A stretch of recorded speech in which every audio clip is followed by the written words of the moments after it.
This is the podcast where the huge potential and latent opportunity that's awakening in the east of England is given a good shake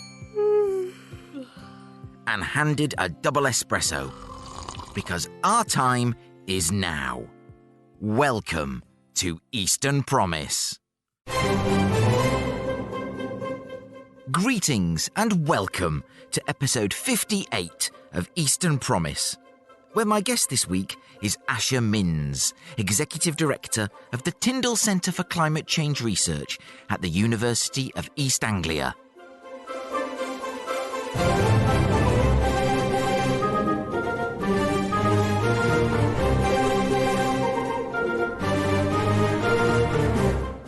Although Asher will be sharing a deeply sobering analysis of the state of our climate, he'll also be setting out why the East of England has a pivotal role in delivering a clean, decarbonised economy.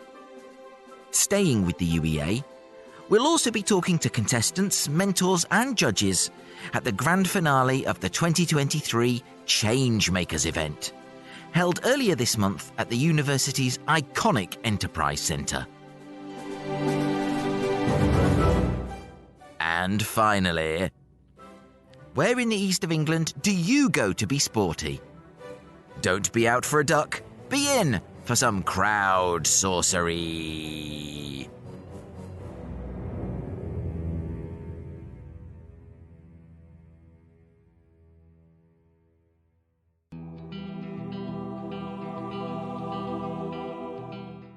By virtue of geography and meteorology, the East of England is mission critical to meeting the UK's net zero commitments and successfully decarbonising our economy. It's worth unpacking that for a moment. In the United Kingdom, today, the success of what is, or should be at any rate, the defining social, political and scientific endeavour of our times is wholly dependent on the East of England playing its part, more so than any other region or nation in the UK. Dependent on our huge capacity for renewable energy generation.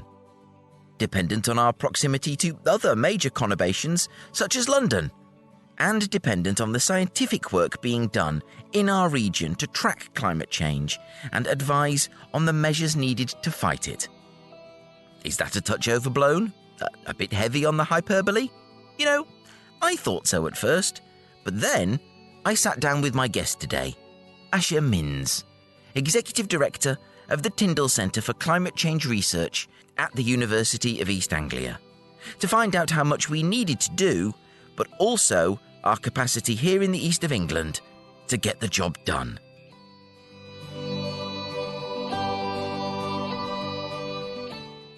Asher Minns, Executive Director of the Tyndall Climate Research Institute. Thank you very much for being on Eastern Promise. It's a pleasure to meet you. Nice to meet you too. Thank you for coming in. Could you just give us a very quick potted history of Asher Minns, please? I've had a varied career, but for the last 20 years I have been working for the Tyndall Centre for Climate Change Research, which is based here at the University of East Anglia, but it is a partnership of UK universities. So we're here at the UEA, the sort of coordinating hub, and our research goes on here. We're also at Manchester University, we're also at Newcastle University, and we're also at Cardiff University. And the reason that we're distributed in this way is because back in 2000, when the Tyndall Centre was founded, we are the first interdisciplinary centre, which means we take different expertises and mash them all together to hopefully give policymakers and decision makers research that's done in the round. Academic research quite traditionally tends to kind of be quite siloed and look at its own specific thing, but that doesn't really apply to the wide world very well. So the Tyndall Centre, as far as I know, we were the first institute to do that, to bring together different expertise, engineers, environmental scientists, social scientists, economists, into one partnership, so that when we were doing research, we were looking across the piece rather than just one isolated piece of knowledge. However, that's the Tyndall Centre. You actually asked me about me.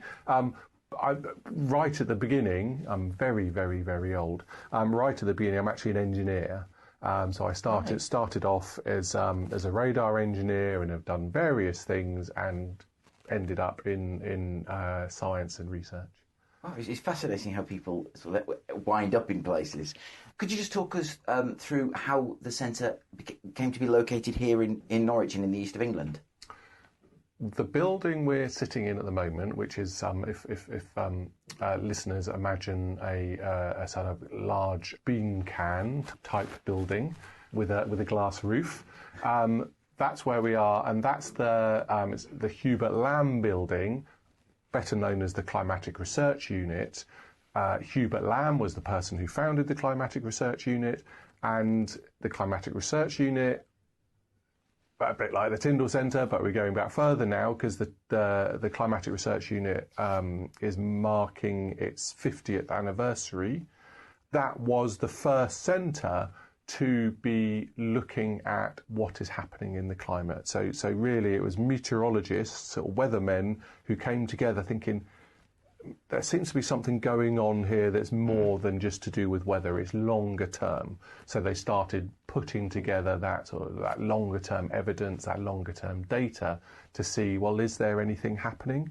And so the reason it's headquartered at the University of East Anglia is this long track record of climate change research at the University of East Anglia, starting off with, is something happening?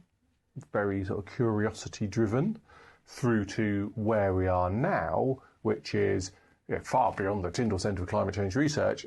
It's the UK has an Act of Parliament. There's 20-something countries that now have climate change acts of Parliament.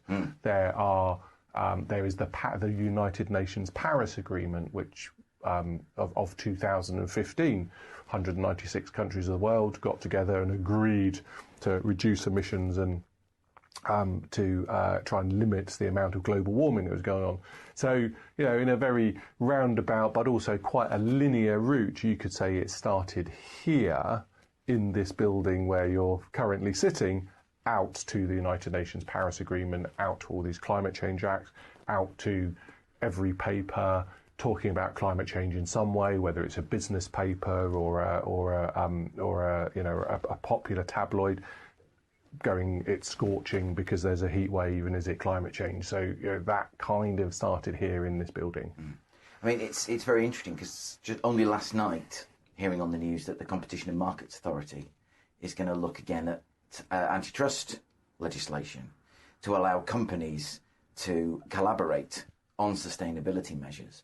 And that strikes me as, and I know many listeners will find that that's hugely important, because I think, in my experience, it's been, yes, campaigners and academics and also the private and the business sector that have really kind of been driving action forward to an extent that policymakers are sort of almost trying to catch up.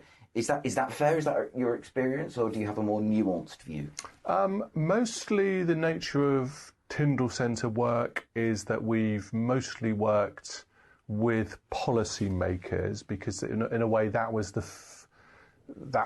who we were doing the research for, and to grab or to get the attention of, raise awareness of why this is an important topic. So the Tyndall Centre has been in it for a long time, as I said.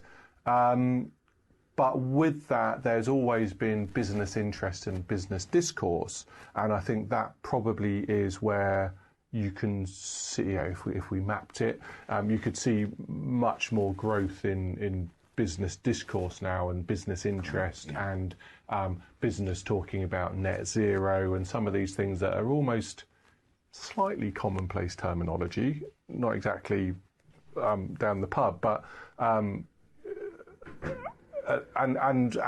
with the idea of sort of reducing emissions as much as you can, is actually financial incentives from government and to try and make it happen, whether that's around energy or retrofitting or whatever it is.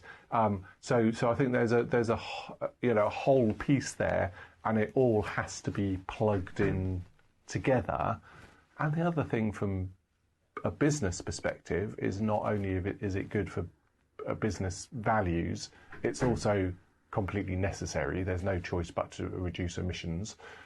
And also there's a huge market in that as well, because business gets involved in things where there is money to be made, and there clearly is, and that's why so many businesses are getting more involved. Either that's because of their reputation or their business values, or actually they're working in the field whereby we have a new technology, we have a new idea, we have a new approach.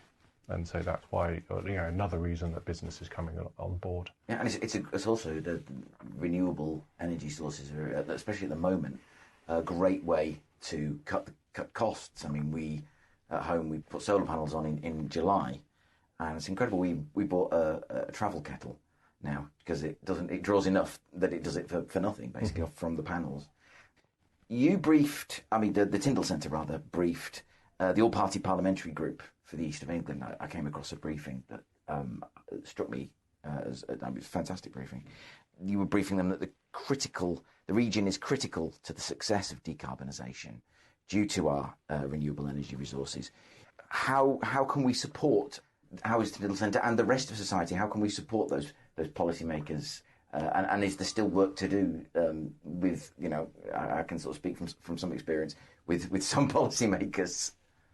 Actually, I wrote that briefing, so I know it quite well if I can remember it. It was only a few months ago I wrote it, but I've probably written a lot more since.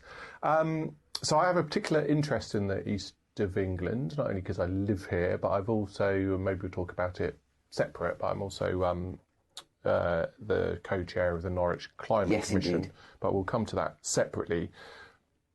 Apart from to say that I've decided that I'm trying to do a lot more locally and regionally than I have been in my Tyndall Centre career up to now. I've mostly been quite international, actually international more even than national, and so I'm very interested in applying theory to practice of into this region of what it is we know and how that might be used in this region with the expertise of lots of other people as well, not just academic expertise. I think if I had my briefing has several messages to the policymakers, to the East of England group. I think one of the main ones. I'm going to pick on two, I think, is the East of England is absolutely critical to the UK achieving its climate change targets. It can't be done without the East of England because of its renewable energy out in the North Sea, which is already happening. Lots and lots of turbines and wind farms going on out in the North Sea. It's got lots of land for solar as well. So there's the generating of the power that's needed. There's also all that power really needs to be got down to London and the southeast. So there's some major grid capacity. People have heard of the national grids, and some maybe grid capacity to get that down to where the people are. So that has to come through our region or come through our region. So that's one of them. Is kind of I don't know, almost how central the East of England is to the entire UK Climate Change Act and achieving the net zero targets. So that's the first one, kind of bigging up the role of the East of England, which sometimes people might say seems to get a bit neglected. Then the second one is that's all about reducing carbon emissions, the net zero target, which is clearly a huge part of climate change and is very important for all sorts of reasons, not only for climate change, but for reducing air pollution, for energy independence. We're seeing right now what happens when you get all your power from other countries. Eminent professors were talking about this 20 years ago, the lack of UK energy independence, and people are paying for that right now. It needn't have been like that. So there's that sort of whole net zero, energy independence, energy security, where the East of England has a big role to play, or a central role to play. There's also adaptation to climate risk. So we're in Norfolk, very, very flat. The coast is made of marzipan, which erodes away as soon as a wave laps against it. The East of England is sinking because Scotland is rising, and it's the weight of the last glaciation. I mean, Scotland is rising and the southeast of England is sinking. So a combination of coastal erosion, because of what the coast is made out of, sea level rise, both from the sinking of the land and the expanding of water as it gets warmer because of global warming, which goes on for thousands of years. So sea level rise isn't something that if we turned off all the carbon dioxide taps yesterday, it stops. It goes on for millennia. So this is something that's happening already and is continuing to happen. Then we have big agricultural area, so very vulnerable to extremes of weather, heat waves, drought, wildfires, all of which we have seen this last summer. The region already doesn't have enough water. So it's a drought region, and that's not going to get any better, and that's not going to get any better because of house building targets either. So it's an area of population growth. So there are lots and lots of things, I could go on and on and on, about why the East of England and Norfolk and probably Suffolk as well are particularly vulnerable to the impacts of climate change. I see Norfolk as being on the front line of climate change. It's the most vulnerable county in the UK to the impacts of climate change, both now, because it's sort of maladapted now, and to the climate change that's happening into the future. So there's the whole central to reducing emissions for the as a part of a national effort for the UK and locally, and then there's the adapting to the impacts of climate change, which is as critical for Norfolk and Suffolk, more so probably than anywhere in the UK. So effectively, we've got a triptych, haven't we, of necessity, opportunity, and vulnerability, and it's I think incumbent on us, and I'll just ask you to reflect on this,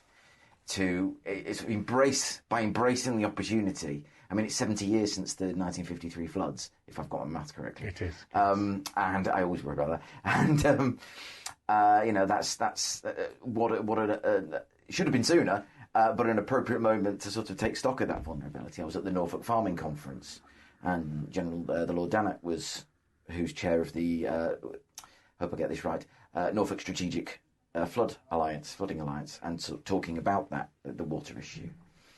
And do you think that the cost of living crisis being sort of front and centre of the news, when it's not various government ministers getting themselves in bother, isn't this a great moment to sort of marry that all up and say, you want to cut costs, you want to stick it to Putin, you want to boost the economy of the East of England, and you want to address climate change? Ding, ding, ding, ding.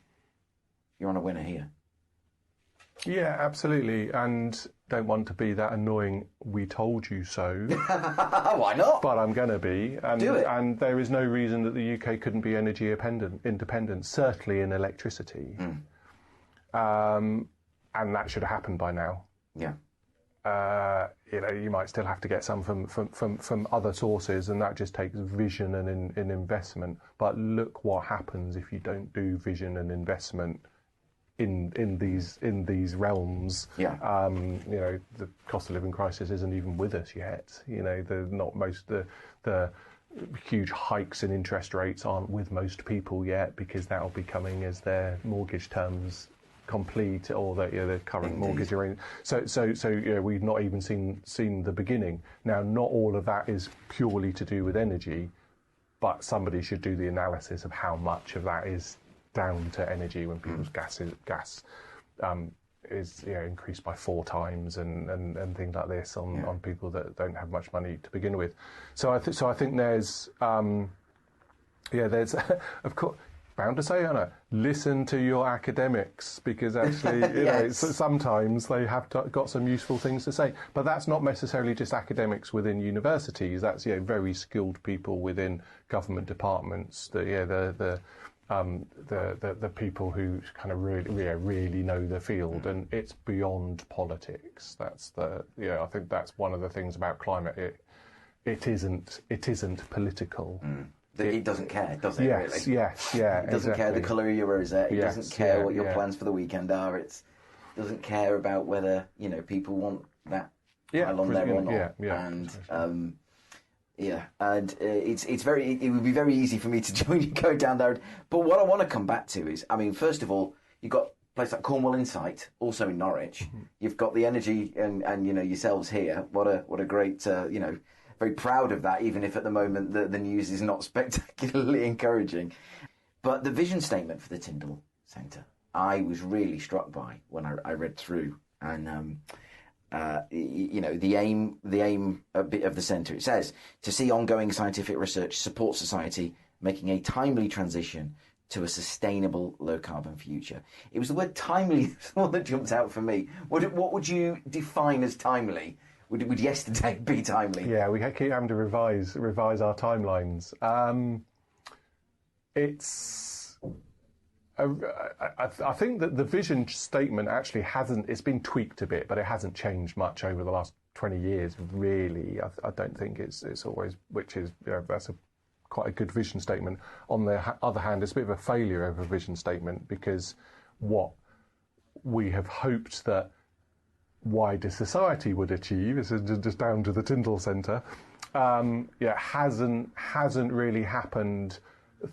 It absolutely is accelerating, but nothing is accelerating fast enough, whether that is to do with a low carbon future and energy independence, or with adapting to the impacts of climate change as well. And so I think, if we go just back to 2015, which isn't that long ago, when the Paris Agreement seeks to limit global warming to between 1.5 and 2 degrees, we're now at 1.1 degrees of global warming, so that's not very far from 1.5 degrees. So therefore, it's all efforts made that are possible to try and globally, this isn't just an East Anglian question, to globally limit temperature rise to whatever it can be. But we do know that temperature is already increasing, 1.1 degrees, and is going to increase further, and we are seeing the impacts of that, whether it's flooding in Pakistan or wildfires in California and plenty of other places. But when we bring that home to Norfolk, only repeating myself, Norfolk is at the front line of climate change in the UK, whether it be energy or coping with the risks. Another thing that interested me was that the extent to which the centre can, and you and your colleagues can map out the ends of where we need to be, but you have to kind of, I want to say, soft pedal on the means, but leave the means to policymakers, and to what extent the kind of the the inexorable march of all the things you've laid out, which won't be stopped and don't care about the electoral cycle, forces you into a more passionate discussion over those means. And it was just, it was intrigued by that, where that line is drawn, and where you feel that, do you feel the need to keep redrawing it as time ticks by? A lot of our work, because all our work even is looking into the future now and into the future, and this includes 20 years ago, is about scenarios. What are the scenarios into the future? The different scenarios around climate, around temperature, around rainfall, all of which are dependent on how much emissions go into the atmosphere, all of which is dependent on how much fossil fuels are burnt, how much deforestation goes on, what the population is, what their energy needs are. So there's a lot of scenario building that kind of uses, supercomputers, because this is really, really, really complicated math. And so those scenarios map out they map out different futures using the best available evidence for what those different futures might be. But it's always a range of scenarios. So it's these happen under these certain conditions. And as an independent or a research organisation, our role is to show policy and or other decision makers in a very wider sense what those different choices are. So we're not there to make the choices of policymakers, decision makers. That's their expertise, that's what they're for. But we can certainly show the range, what we think is the most likely ranges of what's going to happen under different scenarios, different projections into the future.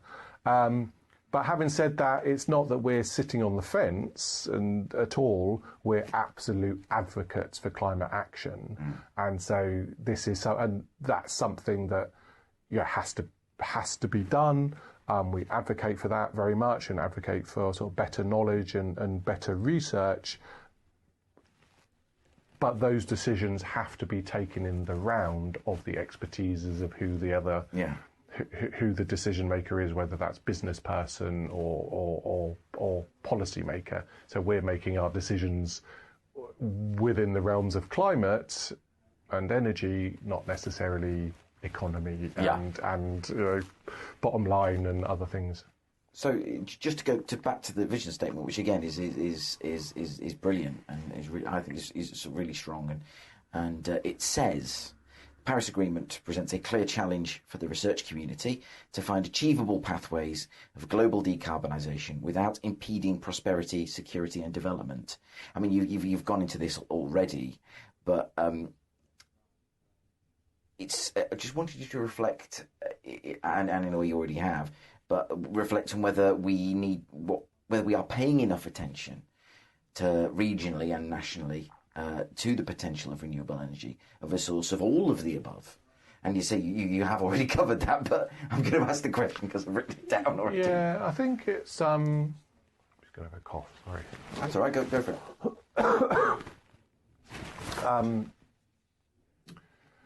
I think that part of the vision statement, what we're trying to do is talk about sort of the interconnectedness of all things. So we're talking about poverty and livelihoods, vulnerabilities, and that all of that comes into the round, this sort of interdisciplinary nature of the Tyndall Centre that I was talking about. So I think that's. And we're trying to work this out as well. We absolutely don't have all the answers. We're a research organisation. We're trying to discover new stuff or new ways of looking at stuff. That's fantastic.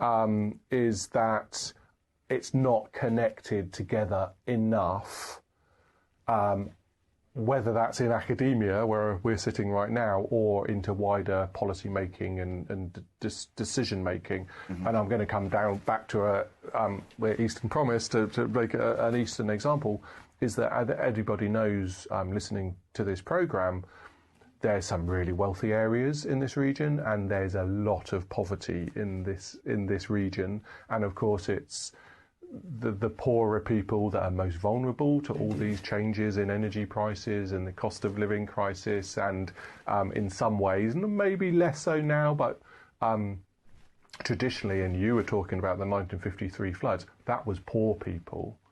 that were mostly flooded because it was poor people who lived in cheap, not very well-made houses on the coast. That's kind of changed a bit now, where there's holiday homes and grand designs and things. Not entirely. I don't want to some bits of the coast, say that to everybody. But then we have got coastal communities that are a little bit out there and are poorer, and they are still the most vulnerable as well to the impacts of climate change. So, talking about sort of livelihoods, and we don't have to go all the way to Bangladesh to be thinking about poverty and what climate means for poor places. We have to think about Bangladesh and research out there, and colleagues do, but also we can just take a little train ride out to our coasts here and see quite similar scenarios being played now and out into the future. So it's quite it's trying to encompass everything we can into joined up decision making, so that both science and decisions, or at least policy choices, are not made in isolation and siloed, because then you'd just end up, policymakers or whoever just end up playing whack-a-mole. You know, they'd hit this one and something else pops up here. Yeah. That's not how the environment and the Earth system works. No, I know. It's as Bill Bailey says, it mocks our brief dance on the surface. Well, one of the couple of things that interested me, well, it was a surprise for me. I took my daughter to a trampoline, her trampoline group, a shout out for Dragons Trampoline Club there, at a South Norfolk Leisure Centre last night, and I was a bit taken aback at the number of people who were in the sports hall before us for what was effectively a warm bank. Yes, it was a warm hub. And it was just the number, and South Norfolk is one of the wealthier districts. But as well, I went out to Orbis Energy, Lowestoft, quite sort of the tail end of last summer, I think, and to interview EMPs there on the work that Generate are doing. And we were talking about Leaf, which is this sort of the investment in infrastructure for bigger ships to service more wind turbines out at sea. And I was observing to him that more ships mean more crew, mean more people in the town looking for a bacon sandwich and a cup of coffee, means more people need jobs to look after, clean the crew facilities on shore, to drive things to load the boats, etc., etc. So the more investment that investment in the infrastructure of renewable energy will sort of drive, and you eventually get more people being taken on in the coffee shops and the restaurants and the shops, because more people are flowing through, and it's that kind of, I don't know, virtuous circle of prosperity coming outwards from the renewable energy investment, and it just strikes me as such a rich vein of potential that we are getting energy that won't stop. People can sort of go, oh, the wind doesn't always blow, but energy that's renewable, and in essence, I watched a very good YouTube talk that someone from the Environment Agency clued me into. In essence, it'll be free. It can be free if the policymakers can have the vision for it. What a wonderful way of spreading out prosperity from renewable energy. And in as you say, the most vulnerable, some of the poorer districts, we're talking about Lowestoft, Yarmouth, and that part of the coast, and the slow, I mean, I hope it doesn't need to be gentrification, but the slow improvement of infrastructure, that will flow from that, and you can sort of see this cascade. They've already got CFAS there, they've just got a new ship. Wonderful. How wonderful is that?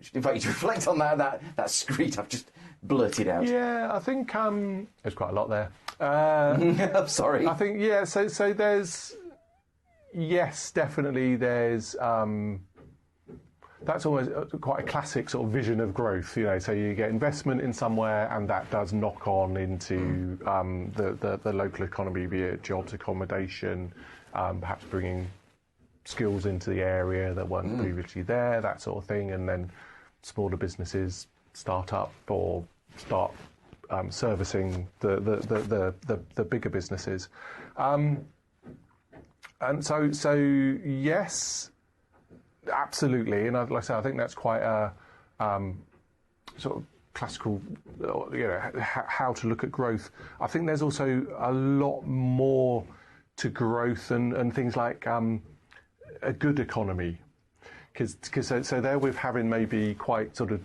top-down, drip-down economics, which works as well, absolutely does work. Not trickle-down, I hope. But also about having good jobs and quality jobs, and maybe even this is far from my area of expertise, I'm giving an opinion here, is to try and use local supply chains as much as possible. So I'll take a local example, a very local example, because we're in Norwich, which is the East Norwich development, which is 50 hectares, from people who know Norwich, or the rail station down along the river, sort of down towards in the Trouse direction where Britvic and Coleman's used to be. So that's 50 hectares, a sort of post-industrial waste site.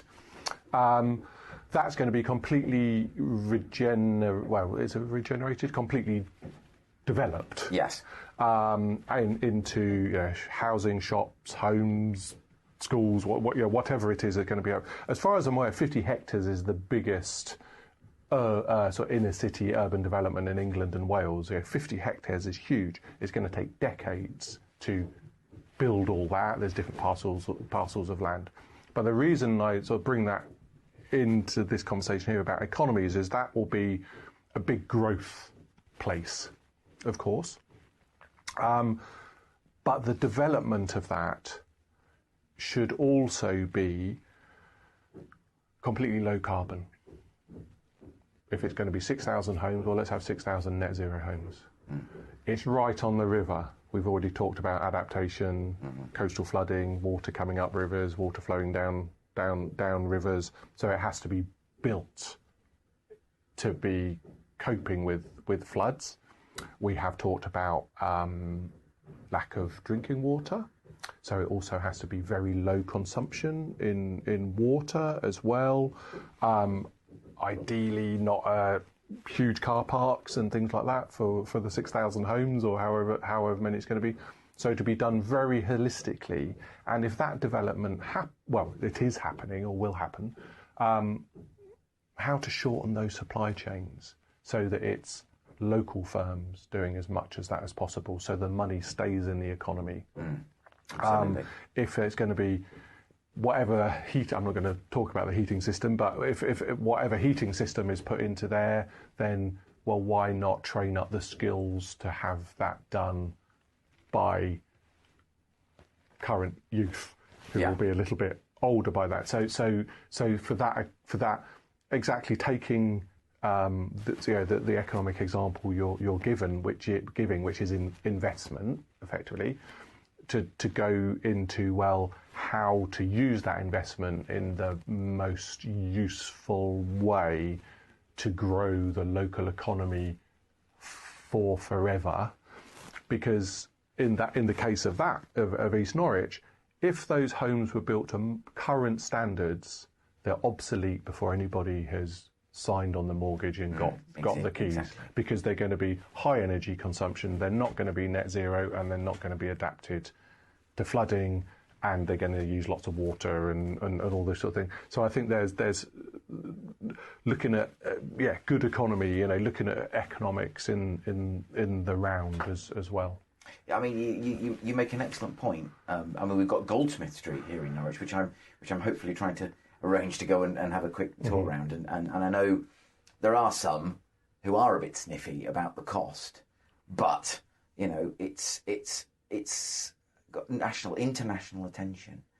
And again, it's Norwich, Norfolk, and the east of England nailing its colours to that mast, and it's something to be hugely proud of. That said, and I say this as someone who yesterday lit his wood burner, and who lives in a village in the middle of Breckland, who is dependent on the car. I mean, it's a 5-6 minute car journey to the nearest bus stop, and I do get the bus when I can and the train when I can. But do you think, to what extent have we, and I think I didn't know what you're going to say already, so I asked the blinking question already. To what extent are we fetishising that sort of chocolate box rural idyll, and you know, the I don't want to say the thatched roof, but basically they look lovely, but they leak energy. They cost a bomb to heat. I remember years ago, 2017, a guy called Bob Tomlinson from Village Makers came and sort of I organised a conference in my former role for How Should Norfolk Grow, and he puts up a picture of a chocolate box property from where he is in Devon. He says, people want this, but it costs, you know, X cost a bomb to heat, insure, blah blah blah blah. Put a passive house up and said, don't want this, but you know, I mean, that may be changing in the environment we're in, but to what extent are we going to have to draw back on that sort of fetishization of that kind of decades, centuries of a rural way of life, and start to think about it differently, with different homes that look different? Or are we going to sort of, I'll let you answer the question in a second, but find a way to retrofit and make energy efficient properties look like the ones that people kind of want to sign up for? Yeah, I think, certainly, I don't know, is it the English? Not even the British, I think. The English, I get what you're talking about, this sort of chocolate box, sort of rural idyll, which isn't where most people live, because most people are in towns and, yes, indeed, towns and cities, but there is still this vision, I guess. I think maybe, from my perspective, from my own personal perspective, it's slightly the wrong question, because for me, climate change is everything change. And so, you know, the climate is already changing, which means everything changes. You know, the food we eat, what it is we can grow, how we move around, what it is we're thinking about, you know, maybe even the way children are educated. You know, so just everything changes with climate change. And so that's not to say that older buildings can't be preserved or retrofitted or something, but it's not an either or. They're both going to happen, and they're both going to change. And realistically,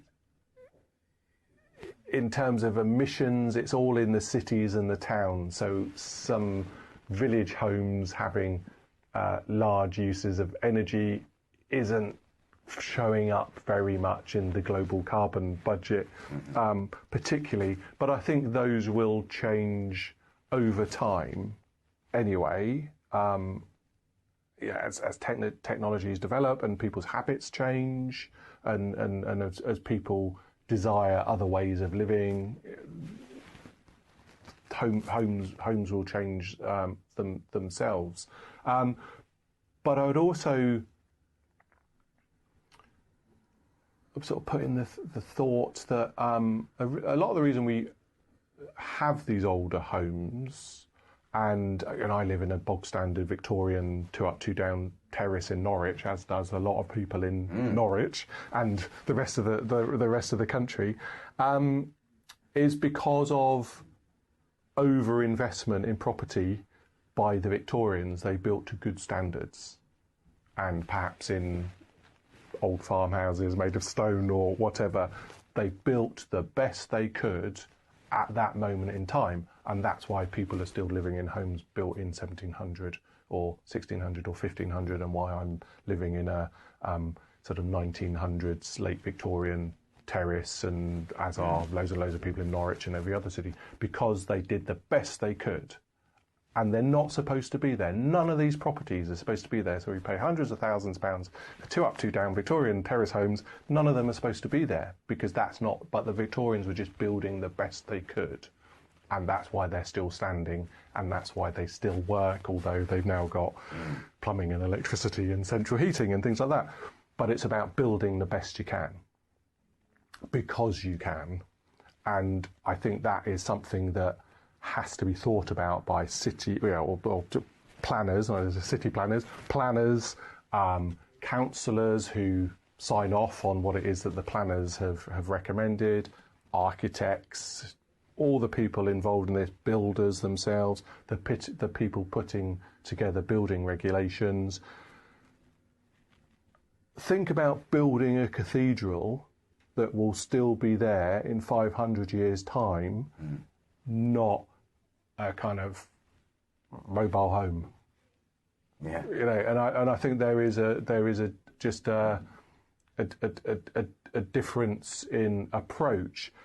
And if you are only going to build for something to be there in only 50 years' time, then make sure it can be taken apart, recycled, and then the new property with all the new standards put on top of that. So sort of things that can be dismantled rather than having to be smashed up and turned into motorway hardcore or something. There's so many different ways of doing things that aren't what's traditional, but traditional doesn't work with climate change.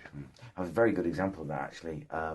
Been following from inception, actually, a chap called Robert Ashton, who's an author, who's recently been granted planning permission to build an Earth-surrounded home, which you won't be able to see from the road, but it will be completely self-sufficient, carbon negative, I think, much carbon neutral, and power itself, get its own water, etc., etc.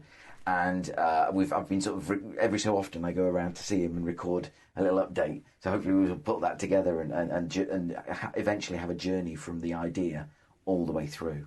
And recorded the planning committee where they all sat around and said, "Oh, we need more of this." And I know in South Norfolk there's often been, and I've commented on this on the podcast many times, some agitation about, for example, the gap between Heatherset and Wymondham, and it being left so they are distinct settlements. To which my answer is, this guy's building the answer. If you can't see it from the road, the gap's better plan it out now with properties like these that makes it look like the gap is still there, then let it be piecemeal nibbled away at, and at least you've got net zero, you know, fantastic properties, and it's maintaining the sense of two distinct settlements. Could you talk to us about your work on the Norwich Climate Commission, which you mentioned earlier? And I must say, I read the interview you did with Tom Bristow of the Norwich Seeker. Oh, yeah. So a hat tip to him. Talk to us about your work on that. So we started a year ago, pretty much, actually, and I'm not quite sure why, but somehow I just got quite interested in place-based, applying what it is we know, because having worked quite internationally and on the big questions, we actually know quite a lot, and wanting to bring that to a place. I live in Norwich, and mix that with other expertises as well, because there's all sorts of expertises involved in climate sustainability. It's not just people within universities. And so the Climate Commission exists, and it's a partnership with the City Council. We're independent of the City Council, but we work with them, and it's just to support, scrutinise, show new ideas, different directions, encourage, cajole, all with evidence base, on behalf of the City Council and on behalf of Norwich citizens, how Norwich can improve, develop, and sort of take on the challenge of climate change, both in that net zero space, that decarbonisation, and adapting to the impacts of climate change, reducing the risk of climate change for Norwich. And we are currently 10 commissioners. We will expand again. There seems to be lots to do, more than we ever imagined in the last year.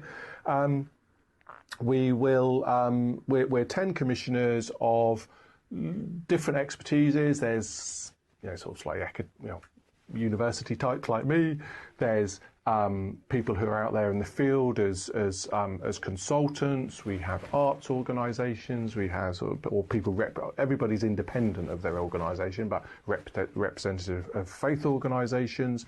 So again, it's looking at climate in the round. It's not just a technical solution or a matter of economy or doing one thing instead of the other. It's about engaging and really trying to work together to show what the best pathways are into the future. At the moment, we've got 4 themes.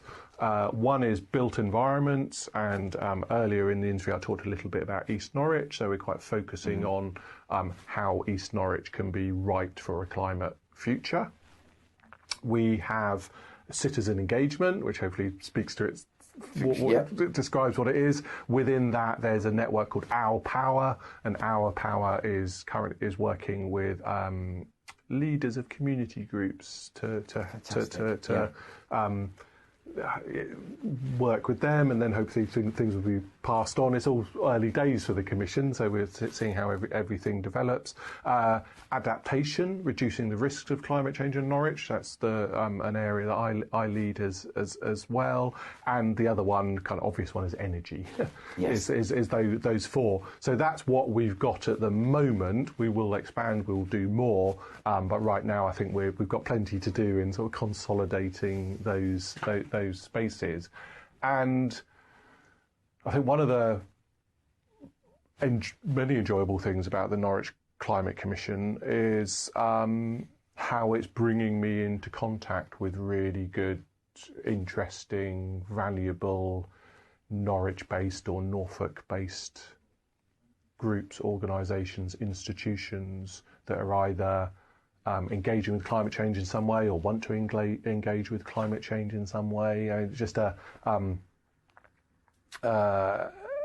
yesterday afternoon were very enjoyable at Norwich Theatre. So they're programming a whole year around climate stories, all sorts of activities, from youngsters to traditional traditional theatre goers who are maybe sort of going more for their art areas. So and lots of engagement. There's going to be lots of discussions, having writer circles, all sorts of things. So that's a whole year of activity in the arts space, which is obviously citizen engagement, not telling people what to think, but what to think about. And the arts have such a important role, I think, with climate, as for people to make sense of it all.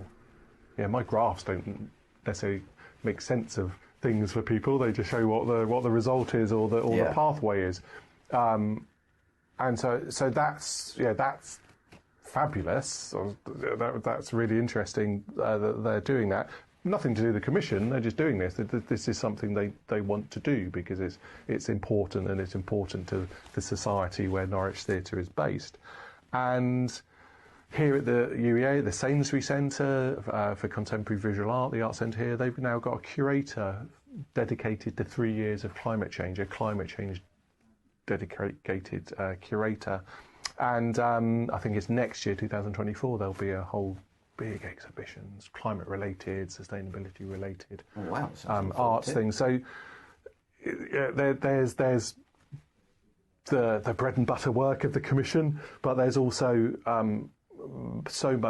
lots of very interesting other work going on that I'm able to engage with that I wouldn't have otherwise if I hadn't started doing this very place-based work and trying to support and work with all these other people that are doing their own things anyway, other expertises that aren't sitting in this university. Do you know, I can, just a couple more questions, but I can see the beginnings, actually, of a very interesting panel recording later in perhaps in the year with yourself and people like Saul Humphrey.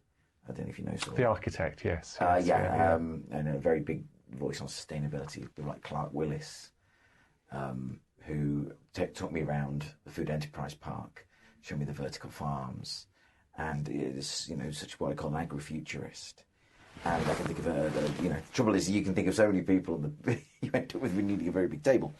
Suffolk County Council, I noted on the podcast last week, set itself a carbon budget for net zero by 2030. Now, is that an effective way, do you think? I don't want to criticise them because they're taking action, but how can residents and businesses elsewhere in the east of England encourage local authorities to follow that example if that's a positive thing? It seems like a positive thing. Yeah, absolutely. I think, lots of councils, district councils, local authorities have set themselves carbon budgets. Norwich certainly. I think maybe Norfolk has. I'm not quite sure about Norfolk. Certainly some of the district councils in Norfolk have. and elsewhere. Cut a long story short, there's probably about 400 and something of the 600 and something local authorities in, I think, England and Wales, I don't think I'm including Scotland, declared climate emergencies back in sort of 2018, 2019, probably mostly 2019, and then COVID struck. Yes. And in line with those climate emergencies, a lot of them set themselves carbon budgets as well. Mm-hmm. And that was in 2019, say, and we're now 2023, and say that's quite a long time. And a lot of them places set carbon budgets for 2030, which is steep. Those are really big reductions, especially we're 5 years in from when a lot of the organisations set carbon budgets. But carbon budgets are a central part of the toolkit for reducing emissions. So the UK, under the Climate Change Act, has a carbon target, has a carbon budget, and then sitting under that, theoretically, not that every local authority has, could be lots of local authorities with their bit of their carbon budget, which sits under the big carbon budget. It's just like a budget. You've got the amount, and then how do you achieve that amount? There's science-based targets for large organisations. I worked with a university on its carbon budgets. Lots of universities have got carbon budgets. So they're a very important tool for guiding the path, well, not the pathway, but the direction of travel. And then more important probably is actually what are the pathways? How do you make that happen? But having that budget as a framework is I'm not going to say it's critical, but it's very, very useful to be able to monitor and measure what it is you're achieving. For listeners, I should point out I'm waving my hands at you. It's right now. I'm sort of spellbound by the indication. I'm drawing graphs for Mike with my hands. And most of those graphs, most of those carbon budgets look like a very, and I think Tom Bristow used this quote, a very precipitous ski slope. They're a ski slope that you wouldn't really want to ski down because it's so steep. But they absolutely are a very central tool for knowing what it is you're wanting to achieve, and then more important is how you're going to achieve that. Well, I don't know if I should apologise to all those councils I didn't mention, or congratulate Suffolk County Council for getting its carbon budget to my eyeballs and microphone. First. Just going to close by saying, first of all, thank you, Asher Minns, for a fascinating discussion. I really enjoy those ones where I feel like there's still a lot more we could unpack.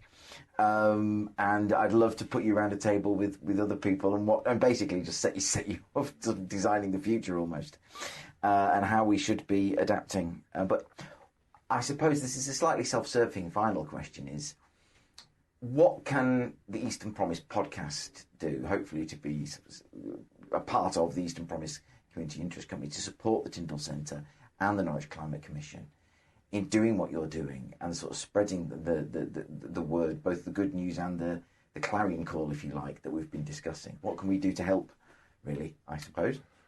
So if we think media in general, in whatever way we want, but of course, your audience is an attentive audience because they're a tuning in audience, is certainly the media is help people with what to think about, not necessarily what to think, but what to think about. Now, one of the things that I would like to play with, and I have this in my mind with the Climate Commission, not done anything with it, but it's in my mind, so a lot of people in climate change will say, what we need is more climate stories. There's not enough climate stories. There's a lot of hand waving. There's big picture stuff. There's blame the policymakers, blame the fossil fuel organisations. There's these sort of big narratives, but that doesn't tell us about where we live and who we are and who we know and what's within our sphere of influence. And so I would like, in some way, is to have a lot more local stories about climate change to kind of to change that narrative to make it locally relevant and about within people's spheres of influence and what it is they love. Yeah, what do we care about? What we care about is what it is we love, really. And so I think any, I think you're doing anyway, and you're just talking about Suffolk County Council, is local issues, local stories about climate change to help make it real and accessible and relevant, which global carbon emissions, Paris Agreement, global warming targets, UK Climate Change Acts, they're a long way from everybody apart from people like me. Whereas for everybody else, I think there's a lot of storytelling and sense making and highlighting the good stories and asking questions where things aren't going as they should do, perhaps. And based on what you already said, it's exactly that. It is the 70th anniversary. We're right at the end of January. It's the 70th anniversary of the 1953 floods. There was a bigger flood in December 2013 than the 1953 flood. Quite a lot of damage, but nobody died, no big damage. And that's because the east of England became defended because of what happened in 1953, and the systems were improved and the seal walls were improved. So this stuff can be dealt with much more place-based and locally than perhaps those big global questions and big national questions. That all has to be there as well, but storytelling where it is that we are, I think, is a really large part of what can change now that we're becoming more place-based. Ash and Minz, it's been a pleasure. Thank you ever so much for your time. Thank you for your patience in waiting for me to leg it up the University Drive. And all the best to you and everything you're doing with both the Climate Commission in Norwich and here at the University of East Anglia. Thank you, Mike. Really nice to speak to you.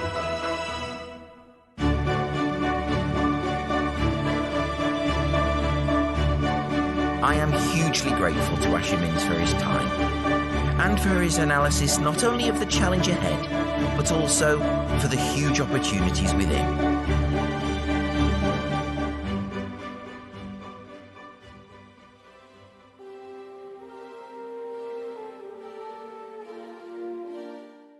Launched in 2022 at the University of East Anglia, Changemakers is a programme that aims to inspire business ideas that will help change people's lives, the environment and communities for the better. The programme, run by Finbar Carter and Sophie Cox, challenges UEA students and recent graduates to submit a 60-second pitch of their business ideas, which were then opened to a public vote. The top ideas were then enrolled in an 8-week accelerator programme and given £1,000 in funding to grow and test out their ideas. On the 16th of March 2023, this year's cohort of Changemakers got ready to make their final pitches to a distinguished panel of judges in front of an audience of supporters, mentors and well-wishers. There's a lot at stake. A further £3,000 of funding to launch their business, with attendees also able to vote for a People's Champion Prize of £1,500. The 2023 Changemakers had no intention of making it easy for the judges, with a wide and inspiring range of ideas, from upcycling waste to better management of global water resources. I went along to meet the 2023 Changemakers and to watch them in action.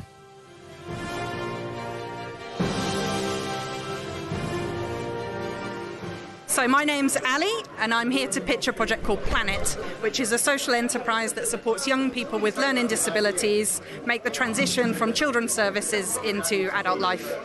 That's absolutely fantastic and of course very close to my heart on a personal level. But so Planet, and obviously you've given me a good idea of what it does, but how does it do it? Is a better question. Absolutely. So generally when a child or a young person starts to approach the age of 18, families are usually thinking about the long term, what they want in terms of support for their child as they grow older. And young people are starting to think like any other young person about their own dreams and aspirations, what they would like to do when they grow up.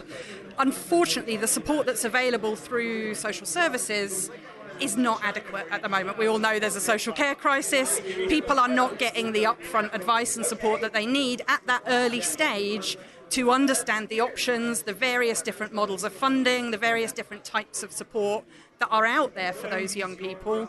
So our service proposes to use a portion of the social care funding that is attached to each young person during that transitional age range to work with them for a period of 3 to 6 months, to work together with their friends, their family members, other professionals that are involved, and bring the whole thing together into a plan for an aspirational adult life. And is this just an overall service or a platform, an electronic platform? It sounds like it's a service. It is a service, right. Yeah, absolutely. So each young person would have their own advisor who would work directly with them and their family. It's one of the gaps that we know exists at the moment. There are lots of platforms out there. There's lots of advice for those families who have the capacity to go and find it. But what a lot of families have told us is that actually what they want is someone to sit down with them and talk them through it. So that's what we're going to do. And I think a lot of families get exhausted by the battles that they'll have had with the local authorities all the way through. Yeah, and you typically find that when a child starts to approach the age of 18, the family have already battled through the process of getting something called an EHCP. I know what an EHCP is. Yep, lots of people do. It's an exhausting process. It is. And then as the end of education starts to arrive, you've then got what looks like another battle on your hands to work out what's going to happen after school, after college, and that's where we come in. I'm going to ask you this question. I might cut it out depending on the answer, but do you look at things like trust funds and provision, obviously, to look after when the parents no longer can? Yes, absolutely. The long-term planning is very much part of what we do. A lot of the support that people receive from social care, just because of the lack of capacity, tends to be very short-term. It's like, what are we going to do right now to fix this crisis? We're all about the long-term. So we look with each young person at the resources that they have available. That may be from their family, from personal money, from social care money, or for those people with less of an available income within their family, we would be looking at grant funding, charitable trusts, ways that they can find additional money, bringing all of that together to put together a package of support that really works for the young person and that is sustainable throughout their life. That is absolutely fantastic, and I can tell listeners from experience, this is so needed. This is so needed. There are so many parents drained from the fight, and so many more don't even have the capacity to suit up for it in the first place. So what you're doing is so important. Thank you so much. It's so good to meet you here. I'm going to take some details offline, so congratulations and the best of luck for tonight. Thank you. CROWDSOURCERY. And which project are you? A Buddy app? Yeah, Buddy app. This is an app. This specializes in students identifying their hobbies and interests so they can be matched with various students and talk through it. So we understand that mental well-being is a major issue right now with university students not talking, and it has been really lonely right now. And our surveys, with the primary survey that we did for the University of East Anglia students, 65% of them identified themselves as introverts. So they do not want to socialize in big events, right, and in larger events. And 71% at that time reported as being lonely. So what we did was we made an app where you write, for example, your top 5 hobbies are football, hockey, and movies, horror movies and all. So what we do is we match students with those interests and make a group chat where they can talk and talk about stuff about the hobbies and interests. And moreover, we have events designed up with talking through the local organizers and with the universities, with the student union, so they can organize events through our app for the students, so they can have they can talk more and invest. Don't worry. Yeah. I'll edit it after. Yeah. So you can they can talk and make meaningful connections while they're at the university, rather than going out and meet, because it's not for everyone, right? Going out and meeting, many of the students feel shy in the first month of the uni and they just feel homesick. So we can just they can make a group chat, and where they can talk and have a meaningful conversation, and make friends out of like the ones that they relate to the most, because many students are not good with the course mates or with the flatmates, because in my flatmates most of the university students just don't talk to them, just don't talk to each other, because they just have different hobbies and different interests. Someone just someone likes to go out, someone just wants to stay in. So this app specializes in people just talking with each other what they feel like most. Yeah. So it really breaks down those barriers, and you don't have to just rely on Freshers Week. As I'm dating myself now, because I sort of started just as people started getting mobile phones as I was leaving university. So you've really you're really looking at bringing down those barriers of what can be, you're right, a very lonely experience. Yeah, it can be. I'm an international student, and my friend, also my flatmate, we both came up because we didn't have friends in the beginning. So I love cricket, and many students here do not like cricket, and I've not met them. So I wanted to we all wanted to make something that we can interact with people that like things that we like. So that is why we just came up with this app, and we have 150 users signed up to download the app. And if you can have a look at the framework and how we will match students and everything with the revenue model set up, and right now we'll pitch in half an hour, I think, and we will tell the judges how we're gonna make this app the biggest app for all the universities. Yeah. Well, have you found a good cricket club? Yeah, I have. Good. Where's that one? The UEA Cricket Club. Hey, well, there you are. Perfect. Thank you very much. Best of luck. Thank you so much. You're welcome. Well, Claire Montgomery, it's great to see you at the UEA Changemakers event. It must seem a very long time since Sync the City. It certainly does. It has been quite a roller coaster since then. So tell us something about the twists, the turns. Well, straight afterwards, Sophie Cox from the Enterprise Centre said, "Come and look at the Changemakers programme." So we put a video together for that, and we got some votes and got onto the programme.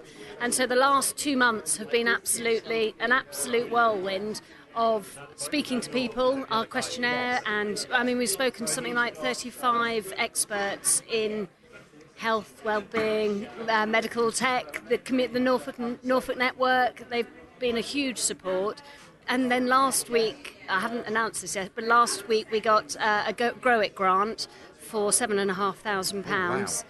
So we've got that, and so we're on the road now to creating a prototype, which is where we are now, and depending on where tonight goes as well. Well, it's been so fascinating to, even just through the very limited medium of LinkedIn, to see sort of the odd post that you just think yes, because I don't know, it feels silly, but because I was at Sync the City and we talked to you there, and you're on the podcast, I feel slightly invested, not in the way that actually would be useful to you, but we feel slightly invested in seeing you take this as far as it could go.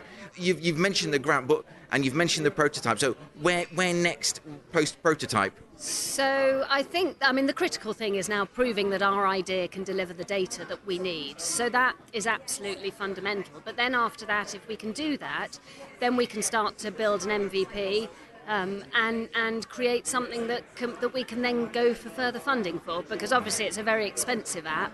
It will be, and so we'll need to get additional funding in order to take it further. Well, you clearly caught the imagination of Amber Sisson on the judges panel.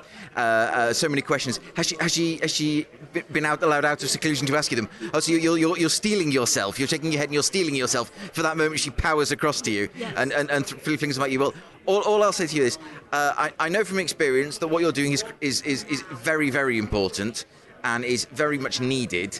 If I can say those kind of things, I get twitchy as a sort of white male liberal guilt, going, "What have I done?" You're 1 in 3 women know nothing about the perimenopause. I think naught out of any number you like of men. Eastern Promise will always have an open mic for you, as and when you want it, as and when you need it. Because, say, we saw you at Sync the City. What a fabulous thing you're doing. It goes for the same of all the changemakers here. But we've had you on before. You're always welcome on again. Claire Montgomery, I will now bring this babble to a close. Thank you very much. Thank you very much, Mike. Thomas Panton, it's great to see you. Always great to see a former guest of Eastern Promise, and you're here at the UAA Changemakers event, the grand finale. Why are you here? I think firstly it's awesome to see the next generation of impact entrepreneurs coming out of the UEA. That's where we started. Also, I was really lucky to advise and mentor one of the cohort this year, as someone who's gone through that journey of pitching short pitches in an impact space. So yeah, just really looking forward to seeing some the next generation of impact entrepreneurs. And where is this can often be about not just about the winning, but the opportunity of taking part. So where do you see this year's cohort of Changemakers going from here? Mainly the big thing is collaboration and partnerships. Like, we're really seeing a shift in the way that industry works to working together more than like competing against everyone. And I think that there's a lot of synergy between lots of the different cohort this year. But also they've just come together as sort of a big family of founders. And I think often that's where the value is in these sorts of things. So what I'd like to see is them to continue working together, continue supporting each other, and all of them the best of luck and success. Well, you'll have been a really great source. I know you will have been a great source of inspiration and a great mentor, and you must be really proud tonight. And I hope that the ones you support come through. But I know you'll be rooting for all of them. Thomas Panton, thank you. Finn Evans, CROWDSOURCERY. For those who are unlucky enough not to be here tonight, tell us more about what CROWDSOURCERY is and what you do. CROWDSOURCERY, first of all, from Bulgarian, it means to wander, to explore, and that's what we are. We are wanderers. We are a team of passionate minority artists that are also knowledgeable in academia, and we hope to represent minorities through film, theater, and publishing stories. Yeah, I hope that. That's perfect, and you've got some of your works out here on the table. We've got Real Boy, Scrounge, the play about Theresa May. What an important story, what an important thing to do to tell those stories of marginalised genders. Some people might think it's quite limited, but it's actually quite a rich tapestry if you actually look into it. So how important is it for you to be able to go out there and tell those stories? Well, it's quite important when it comes to misrepresentation that sometimes happens, and we want to challenge that. We want people to be educated on certain topics about race, disability, sexuality, gender, etc. And this is why we do it. We want to share stories, we want to educate, and we want to help people find their communities, to feel represented and loved there. Through understanding comes acceptance, and through acceptance comes a peaceful, prosperous world. So can I grab your name? I saw it on the board, but I can't remember what it was. It's fine, it's Jessie. Jessie, hello Jessie. So what's your role in CROWDSOURCERY? I've been helping with the marketing, and I'm also a UEA creative amongst many of the team, so I help on the creative side as well. And you can see on the screen, but people can't, that I was an actor in Real Boy, the first production that we put on. I played Real Boy himself. So tell us about Real Boy. I can do. Well, there were two main ways that we can kind of describe it. One is that it's a play about the trans experience and trans lives, trans rights, why it's so important to affirm people and trans youth, and the dangers of what happens if you don't. And the other way to look at it is that it's a story that other people outside of the trans experience can relate to, in terms of things like people pleasing, pressures, any kind of social pressure to not be yourself, to be what's normal and what's easy for other people. And yes, yeah. It is really, that pressure is really debilitating. Just speaking from a neurodiverse point of view, it is completely debilitating, and you do start to worry.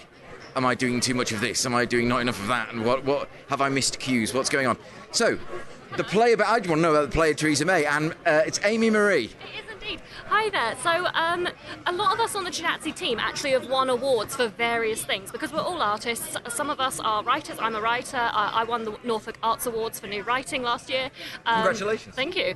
Finn is a fantastic cinematographer. I'm so excited for Finn, who is our kind of speaker today, to adapt a lot of these scripts, these theatre scripts, into films, and have that as another way that we can get these stories out to people who aren't able to come to in-person events. So I've got a horrific, very real play about being disabled and being thought of as a scrounger in our society, and that is going to be one of the plays following Real Boy that CROWDSOURCERY is putting on, touring filming and making an actual cinematography version of.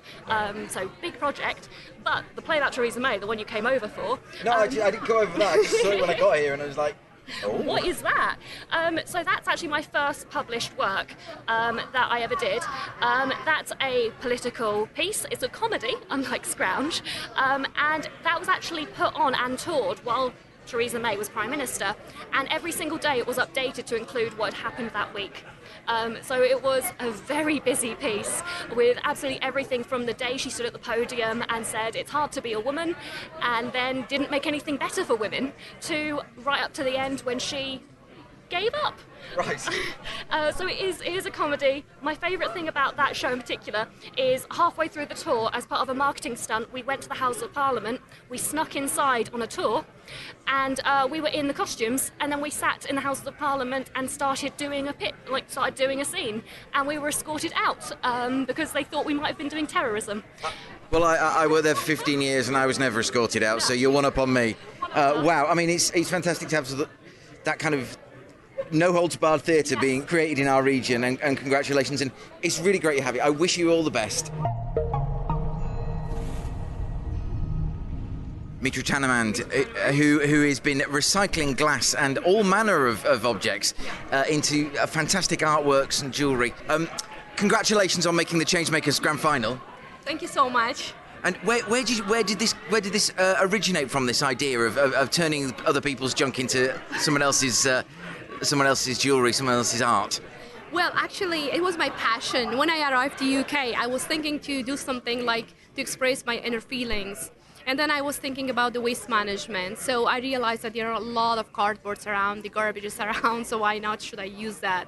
And then I realized that the refugees are one of the people who are like isolated in the hotel rooms, and to empower them, to encourage them, to come together and improve our community, and also involved with the arts. What I love about doing this podcast is I encounter so many people who work so hard to do good things for the community around them, and you obviously fall very squarely into that bracket.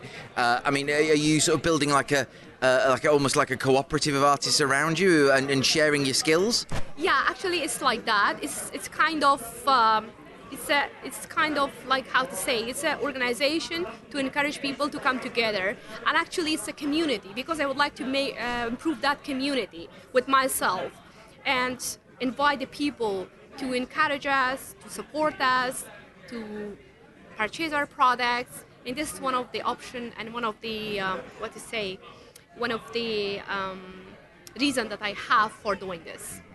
And I think it's great that you sort of take a refugee story and make it quite so personal, because once people sort of understand and get to know the person behind the label, then that changes people's minds completely. Yeah, exactly. That's the point that I have at the moment. Yeah. So I've summarised it for you then. And are you sort of studying at the UEA, or are you a graduate? Actually, I'm doing my PhD in the university, and I'm on a scholarship. Yeah, I'm doing education and gender under international development. All right, so well, best of luck with that. That's a bit massive, and it's fantastic to see you tonight. And the family feel of the Changemakers has come across all too clearly. So really, we wish you Eastern Promise every success in your forward endeavours. Thank you so much. Thank you. Best of luck in the future. Is what Thank you very much. Thank you. Thanks. Bye bye. Mary, you are the Water Cooperation Network master student here at the UEA, originally from Bolivia. Just recap for us briefly, quickly, if you could. What was it that drew you to the Changemakers programme? But first of all, before you get to that, tell us, what is the Water Cooperation Network? Okay, sure. Thank you very much. Water Cooperation Network is a web app that has been designed to build capabilities and empower water providers in developing countries, specifically. Through this web app, they will have the opportunity to access to tools, information, and to a whole experts network, so they can receive the support, the technical support they need to improve their services. And so it's really important, because that need for water is an existential thing. Oh, we're being summoned back in. So the need for water is existential. So you're clearly moving forward really rapidly. And have you got lots of support from some water providers in this country and other parts of of both the Western and the developing world? About the water providers, I am just started doing my primary research with water companies that are in my country, in Bolivia, based in Bolivia, because this is the context that I know really well. Yeah. I've been working in this area, in this sector for the last 10 years of my career. But about the water experts, because I did also another primary research with them, I consulted with experts from 6 different countries. So it was really a really nice input for me and for this. Well, Mary, I think we're going to get drowned out, but thank you very much. Thank you. Well, Finbar Carter, here we are at the Enterprise Centre in the Lecture Theatre. What a parade of awesome was that? Yeah, so proud of these guys. And considering we've only been working them since January, they blew me away. And I think there was a lot of nerves and a lot of excitement, but actually seeing and hearing from them all, like the potential for these guys to go on and create great change in the world is amazing. And I think the audience could feel how much we've done already. Well, how much they've done, not we've done. I mean, the audience was so absolutely, totally foursquare behind every one of them. And what a lovely sort of family feel. There wasn't the sense of, this has come over in interviews already, but there was no sense of competition. It's much more about collaboration. And I think this is really key in terms of the social venture sector. It's very different from traditional business, I would say. No, that doesn't mean there's not collaboration in the traditional business sector, but in terms of social enterprise, it's all about partnerships and working together. And we set out from the start that actually, although there will be one winner tonight, it doesn't matter about that. It's about the cohort. And so we've worked really hard with them and built a community, and they kind of chat regularly on WhatsApp. They've been meeting up, supporting one another, and you could just see how much support they were giving to each other during the presentations alone. I mean, you've obviously got a lot of support from organisations like Adnams. Sorry. No. Go. You've obviously got a lot of support from Santander, and I'm glad I didn't say Adnams just now because I saw it in your bottle and I got distracted. You got a lot of support from organisations like Santander. What does it mean to have those organisations on board? Could you, is it basically existential to running something like this? I mean, universities are all struggling financially since Brexit and other matters in terms of our numbers. And so having external money to support these programmes is essential. And we only gave each business £1,000, but £1,000 at that very early stage is so critical to be able to build prototypes, create branding, and just put themselves out there. And in fact, we were doing some reviews earlier, and one of the things they said was the most valuable was the funding. And so actually we know it makes a huge difference. And we're so lucky. Santander have been working with us for years.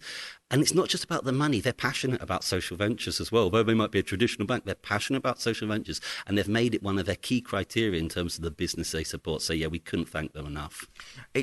What I think is incredible is the breadth of topics, of types of venture. And it's not all just tech-focused, although there is a tech element to it. Where did the idea of that come from, having that sort of that broad approach? We work with all sorts of students and graduates already, and we know that tech's popular, but actually we know a lot of tech businesses don't work. There's a very high failure rate in apps. We're passionate about supporting any students and graduates with whatever ideas they have. I guess over the 10 years I've been here that we've seen more and more social and environmental businesses, but we didn't want to tie it down. So we made it very open, ideas that make a difference to people, planet or community. And you can see they are very broad, but they represent the students who come from all walks of study, all across the world, and different personal backgrounds. And it's nice. It's not just tech, it's all sorts. It's a real rich tapestry. Yeah. I think the global element you picked up on that brilliantly, because it was a very global, a very international flavour to that, and that was wonderful. That was really, really heartwarming to see not just that international community be embraced in this institution, in the UEA, but to really want to give back and to focus on the wider community, but not just here.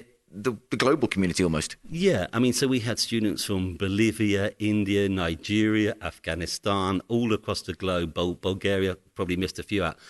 And part of our mission isn't just to support UK-based businesses, because a lot of our graduates go home to their home country and we support them, but also we know the change doesn't just need to happen here, it needs to happen across the globe. And many of our businesses have big visions to be across the globe, or some of them just want to be working in their locality where they know best. That's kind of a part of our wider mission, I guess. So how long has tonight been in the planning? It seems like it's been... Are you going to go home and then put a sort of warm, damp towel over your head? Yeah. I think we all need to rest and recover. So the programme we kind of put the publicity out, I think, October time. So we've kind of been building up from them, getting noise about it, getting submissions in, and then since January we're working them intensely. This is on top of everything else we do. So today's intense, and it's been a lot of work. Luckily I've got a great team, but we are all probably going to be resting tomorrow. Well, it was great showmanship tonight, and you made me wish I'd come to the UEA. But Finbar Carter, go and enjoy the rest of the evening. Thank you very much for speaking to Eastern Promise. Excellent, thank you so much. Congratulations to Mary Arteaga Gonzalez Garcia, who scooped the £3,000 Changemakers Award, and to Deborah Adesina, who successfully topped the £1,500 People's Choice vote. Deborah Adesina.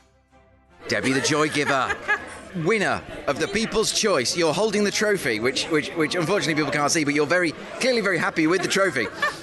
This fantastic People's Choice Award.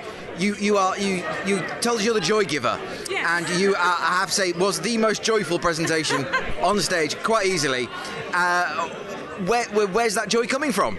Actually, joy comes from Jesus, to be honest, from God, because yesterday I was tired, exhausted, sick. I thought I was going to miss this or skip it, but I just had that peace in my spirit that what I'm doing is much more than the competition. It's bringing joy, and joy comes from only one source. And I'm happy and privileged to be the one to bring that joy, to share it to the world, to share it with Eastbourne.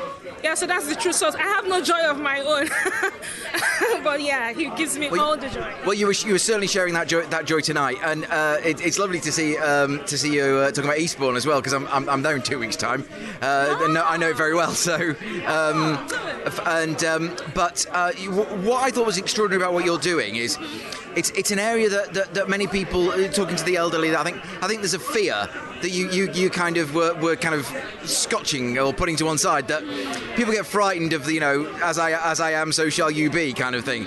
So it was your confidence and your joy and your love for these people, and you wanting to bring them something and getting them out, getting them active. Has that got a particular origin? Naturally, I'm exciting. I'm always... People say, the first thing they say about me is, oh, you light up the room, you bring up so much energy. And when I got into Eastbourne, it felt like a really quiet town with lots of old people. And I noticed that in church, I used to smile a lot, and a lot of old people naturally warmed up to me. And then because I come from Nigeria, we value elderly people, and we see it as our responsibility to actually reach out, make their lives comfortable, because this is something they did for us as children. So that cultural part of me, that personality part of me, and the fact that I love music and dance. We are demonstrating right now, which again, I'm being treated to. You can't see this. Tough luck. Yes, so all of those factored in, made me teach this idea.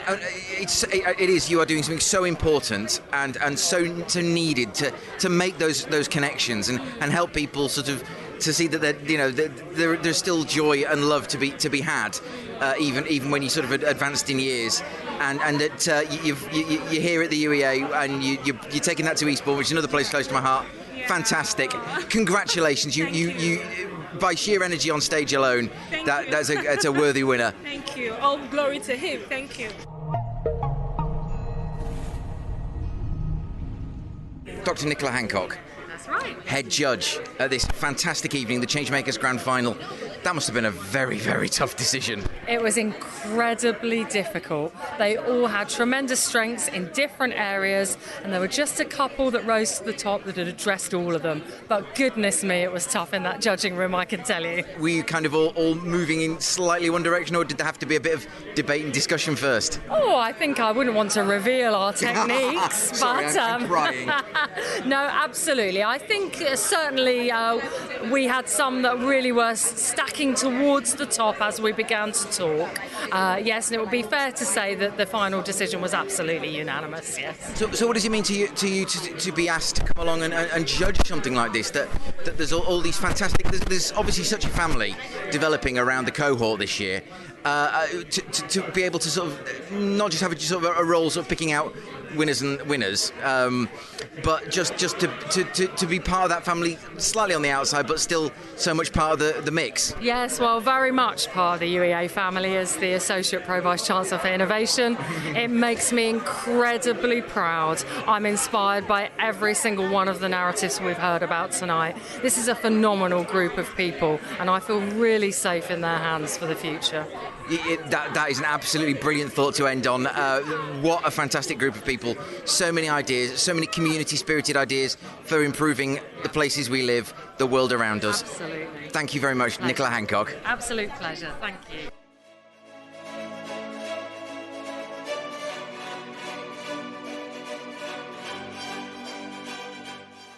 I'm very grateful to Finbar Carter, Sophie Cox, and all the 2023 cohort of changemakers, judges, mentors and supporters.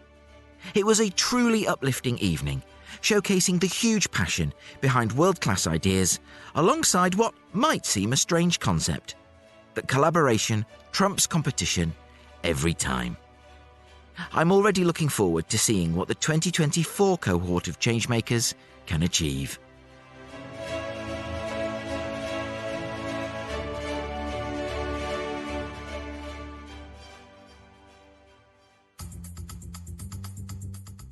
And now, sport. It's an unusual topic for me to cover, as I am to sport what boxing gloves are to virtuoso piano playing. But to you, my crowd sorcerers, it can be a source of much-needed endorphins, bringing both physical and mental fitness. So, where in the east of England do you go to enjoy your personal sporting preferences? Let's go into extra time for some... CROWDSOURCERY. Yes, crowd sorcery. Let's kick off.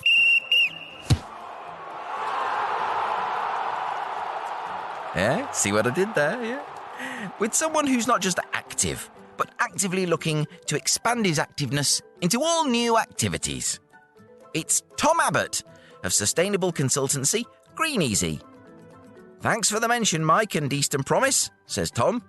There are many sports I love. My main sports are running and football, but I'm thinking about getting a paddleboard to use in my village, as the River Waveney is about 500 metres from my house. Please, can someone tell me how polluted this river is, and should this be a concern? I think that should concern us all, Tom, and I hope you've managed to get the assurances you seek.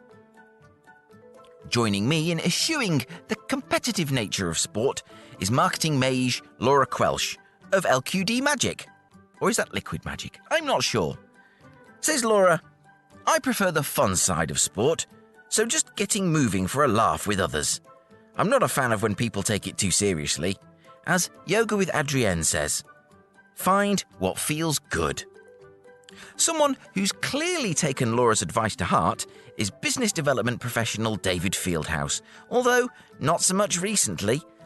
David says, well, currently limping around with an injured knee from getting clean and jerks wrong in the gym, so they're off the agenda for now. Otherwise, general gym work, hitting 10k plus steps a day, sparring and pad work twice a week, and surfing a couple of times a year, all of which keeps me happy. Blimey, David, take it easy. If anyone asks, what on earth is this racket? then they can turn to Michelle Chambers, Business Development Manager at Chaplin Farrant, who says, "Love playing table tennis at home, running in my village, and badminton is my favourite, but stopped playing over a year ago, and I really need to get back to it." You know, Engineer 49's other half is a demon with a bat, and old 49 himself is a badminton whiz, so you have been warned. But let's end on a fantastic blend of sports volunteering for young'uns, as well as championing the power of sport and activity to boost well-being. It's that genial gentleman of business, Brian Bush, who takes pleasure in the beautiful game. "Football for me," says Brian. "Player, coach, Taysborough under-18s, occasional lino, Mulbarton Reserves, and viewer of Second Son as Lacton under-13s, and the mighty NCFC, and a boyhood connection with West Ham." Then, as you kindly reference, you're welcome, Brian, Walk to Run Wellness CIC, partnering with and on site at Broom Boats Limited. Brian says this is a new project working with people with medical conditions to model, through a holistic health programme, to improve well-being and reduce drug dependency. Working with NHS Norfolk and Waveney Integrated Care Board, we are developing our specialist interventions across the clinical landscape. Please do drop Brian a line if you would like to know more. So, what are you waiting for? Get in touch with Brian via LinkedIn or put Walk to Run Wellness CIC into your search engine of choice. And on that public service announcement, episode 58 of Eastern Promise draws to a close. I've been Mike Rigby, and thank you once again to Asher Minns for giving us the climate lowdown, laced with optimism about the potential for the future of our region. I'm obliged as ever to all my crowd sorcerers and to Engineer 49. To an optimist, the glass is half full. To a pessimist, the glass is half empty. To Engineer 49, the glass is twice as big as it needs to be. Next week, we'll be welcoming David Powells, former editor of the Eastern Daily Press, former head of news at ITV Anglia, Mike Talbot, and course director for broadcast journalism at the University of East Anglia, Claire Precy, to discuss the future of local journalism. I'll also be chatting to some of Claire's students and finding out, spoiler alert, why the future of local journalism in the east of England is in very safe hands. That's all to come next week. Catch you then, so bye for now. Eastern Promise is a Priors Croft production for the Eastern Promise East Anglia Community Interest Company.